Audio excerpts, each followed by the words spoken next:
Hey everybody, today we're going to talk about some molecules and their molecular geometry, or their VSEPR geometry.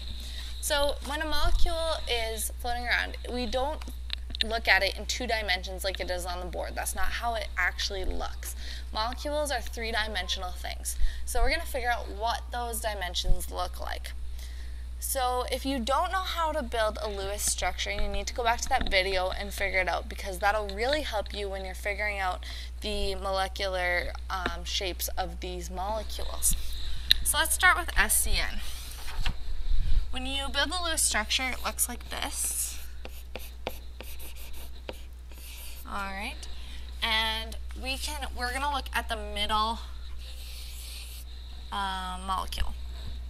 And the middle atom, on this case, shows that it has 2 electron domains.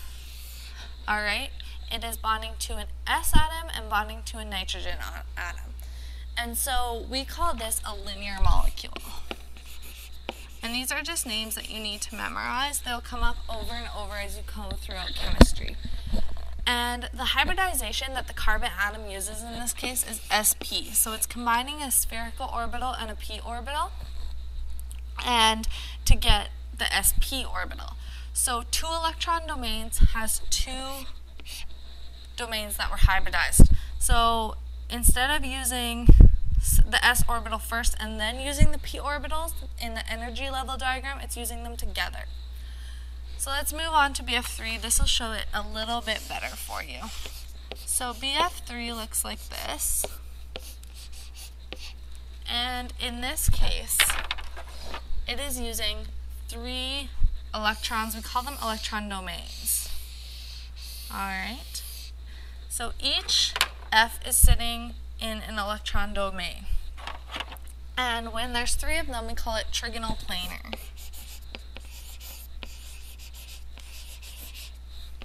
Or planar, however you want to say it. Alright. And since there are 3 domains, we use an sp2 hybridization. So 2 p's and 1 s. And as you can see, we have 3 domains here and we have 3 domains here. So the next example is methane. And methane's Lewis structure looks like this. I do this Lewis structure in the Lewis structure video, so look back if you don't know. And this one, if you can clearly see it, it has 4 electron domains. Alright. And when something has 4 electron domains, it's called tetrahedral.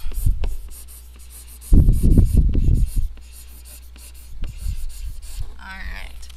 And that's what it's called. And it uses sp3 hybridization. 1 s and 3 p's. That's 4 electron domains, and we can see that methane uses 4 electron domains. Now, there's only 1 s in this case, and p's only have 3 orbitals. So when we move up to the next amount of electron domains, we've run out of 3's. We've filled all of the p's here.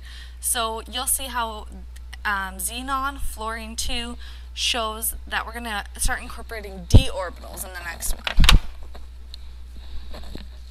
Alright, so we're going to now do xenon and fluorine 2. Now, its Lewis structure looks like this.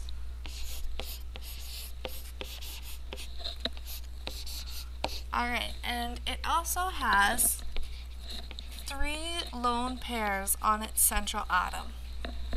Now, this one's tricky. You need to really pay attention to the amount of electron domains. Now, this domain is obvious, as well as this one. But each of these electron pairs takes up a domain too. So we can see that this molecule actually has 5 electron domains. So its VSEPR geometry is called trigonal bipyramidal.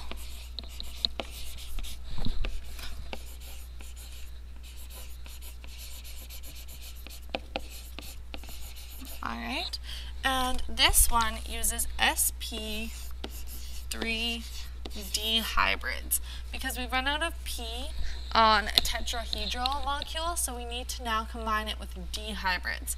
And you can see 1, 2, 3, 4, 5 electron domains. Matches our molecule right here. So let's do BRF4 minus. Now this molecule looks like this.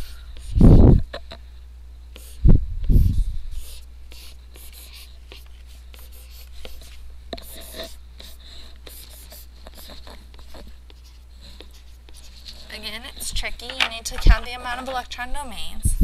So you have 1, 2, 3, 4. But don't forget these lone pairs. So we have 5, 6 electron domains. And the 6 electron domains, it's called octahedral. And it uses an sp3d2 hybridization.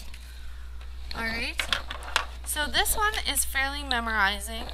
When you're asked to do VSEPR geometry, you just need to be able to draw a good Lewis structure. And once you draw a good Lewis structure, you can remember the different geometries. So linear, trigonal planar, tetrahedral, trigonal bipyramidal, and octahedral. And as you go down, they just gain another electron domain. So thank you for watching, and stay tuned for more videos.